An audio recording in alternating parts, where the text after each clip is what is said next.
All right, sports fans, how's everybody out there doing?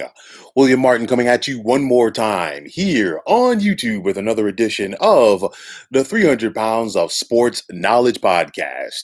Now, with the start of the 2021 National Football League season right around the corner, will the dominance of the Kansas City Chiefs continue in the AFC West?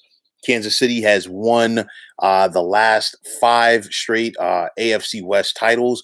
You look at what head coach Andy Reid has done there, and most recently, he's done it with quarterback Patrick Mahomes. Now, of course, the Chiefs, they haven't, they're looking to avoid that dreaded Super Bowl hangover. I mean, they were rolling into Super Bowl number 55 last year, looking to repeat as champions of the NFL before they got the brakes beaten off at the hands of the Tampa Bay Buccaneers. And, in that game, the Chiefs really took it on the chin as their coveted offense failed to score a touchdown. They were limited to just 3 field goals. And in doing so, they had to deal with the relentless pressure that the Tampa Bay Bucks defense put on them. So with that said, we've seen the Chiefs hard at work this offseason, first and foremost, to shore up their offensive line. They acquired offensive tackle Orlando Brown from the Baltimore Ravens. They also picked up former New England Patriot Joe Thuney to give some more depth and, most importantly, some more beef up front to protect Mahomes, because Mahomes still has one of the best arms in the NFL, but he can't throw downfield if he's running for his life. You look at running back Clyde Edwards-Helaire. He's entering his second year out of LSU, and I expect him to have a bigger impact than this Chiefs offense this year. You still have veteran tight end Travis Kelce, and of course, the burner on the outside, Tyreek Hill, as Kansas City is going to continue to score points. For me, my biggest thing is, will their defense be able to do enough? The Chiefs' lack of playmakers really showed up in the Super Bowl, and it's something that they really have not addressed in the off season. So at some point, it could hurt them, because the Chiefs' defense, they weren't the worst in the NFL last year. And let me rephrase that. They were far from being the worst in the NFL. The problem is the Chiefs' defense right now is basically built to give up 30 points or less. And I say that because, you know what? They know their offense is going to score 35. But last year's Super Bowl was a prime example of what happens when your offense is not on point. So it's a situation, if teams are looking to try to catch up to what the Chiefs do on offense, easier said than done. It's something where the defense is going to have to bring it. But nonetheless, I still think the Chiefs are going to have a big season. Andy Reid is still one of the best coaches out there in the NFL, a future Hall of Famer. And of course, Patrick Mahomes is once again going to be in the conversation to be the NFL's MVP. You look at the Las Vegas Raiders, and, they're hopeful that this is the year that they're able to finally break through and get back to the playoffs. Year number 4 for John Gruden. As this rebuild continues, he's still with Derek Carr as quarterback. And, we saw Josh Jacobs. Gruden did raise some eyebrows when he drafted him, but Josh Jacobs is a solid ball carrier. For me, the things I look at for this Raiders team this year, Henry Ruggs is going to have a bigger impact. He showed flashes here and there as a rookie wideout, but the bottom line is he's got to come in and make some big time impact plays for this team.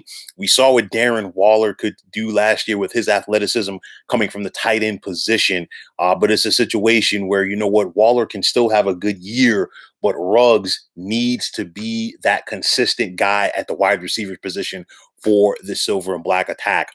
Alex Leatherwood, the Raiders' first-round pick on that offensive line. This is important. This is huge, because Gruden is still in the process of trying to fix this O-line. And the only way that this offense is going to take the next step is if this offensive line gets it going, and guys like Leatherwood really have an impact. Gus Bradley is a new defensive coordinator for the Raiders.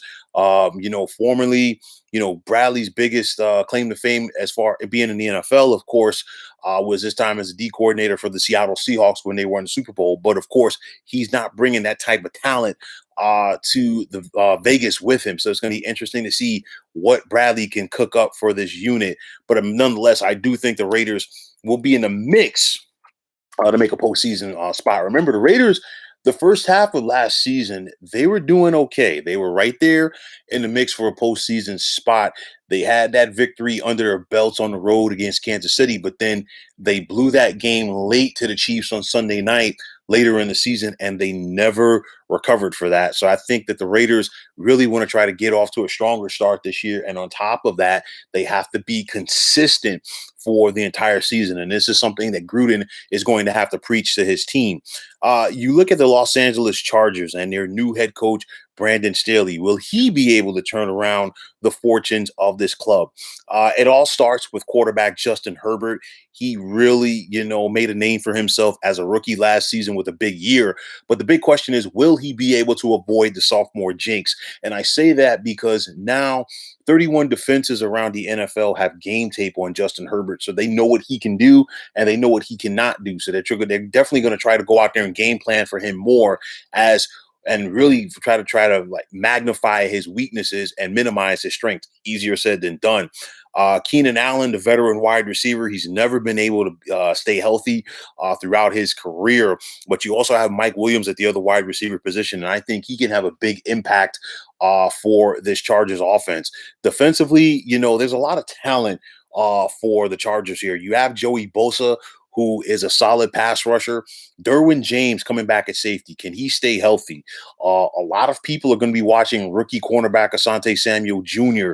To see what type of impact that he has. And, for me, the Chargers, just like it seems like it is every year, the Chargers have the talent, but will they be able to put it all together? We got to wait and see what happens with that. And then finally, there's the Denver Broncos who are looking to get their act together. 4 straight losing seasons. And when you think about the Broncos, consistent losing seasons is not a part of what they do, but this is where they're at right now.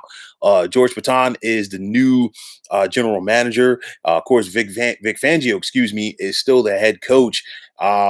And it looks like they might have given up on Drew Lock because they brought in Teddy Bridgewater, and Bridgewater did win the starting quarterback job coming out of training camp. So it's in Teddy we trust at quarterback right now for Denver. The talent is there. You have veteran running back Melvin Gordon.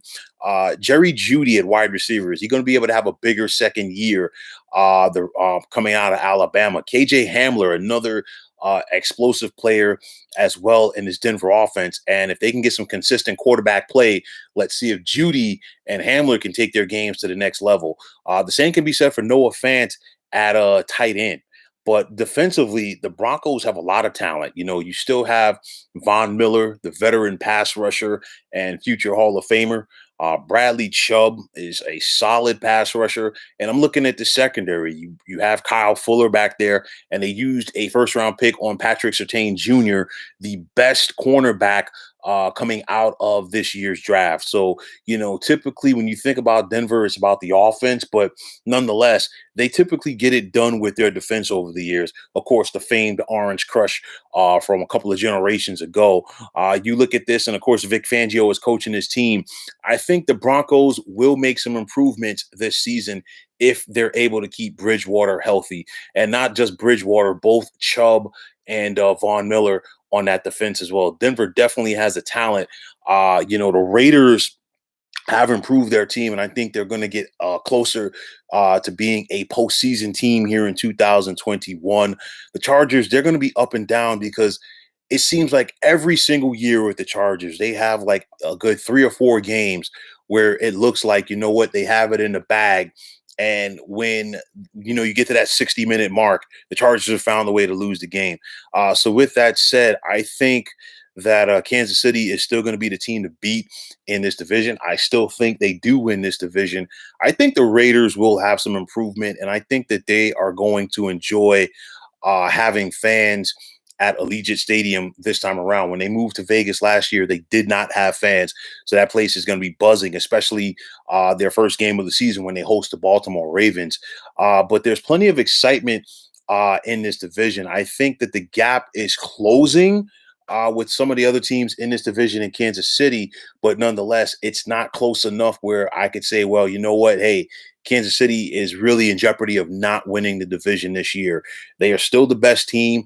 They still have the best head coach in this division. And most importantly, they still have the best quarterback in Patrick Mahomes. And that is a very tough combination to defend. So with that said, I think Kansas City gets it done once again, but I do think that the Silver and Black will be in the mix for a postseason berth. There's plenty of fun and excitement rather, to look out for in the AFC West with the start of the 2021 NFL season right around the corner. So, folks, that is going to wrap it up. And as always, I want to take this time out to thank you for tuning into the 300 Pounds of Sports Knowledge podcast here on YouTube. I want to take the time out to thank all of you fine folks out there for tuning in. And if you have not already, please feel free to subscribe to this channel. Now, if you're on Twitter, please feel free to follow me at 300 Pounds of Sports. And like I always say, if you follow me, it will be my pleasure to follow you right back. There's also the sports discussion group on Facebook at the Sports Depot 365.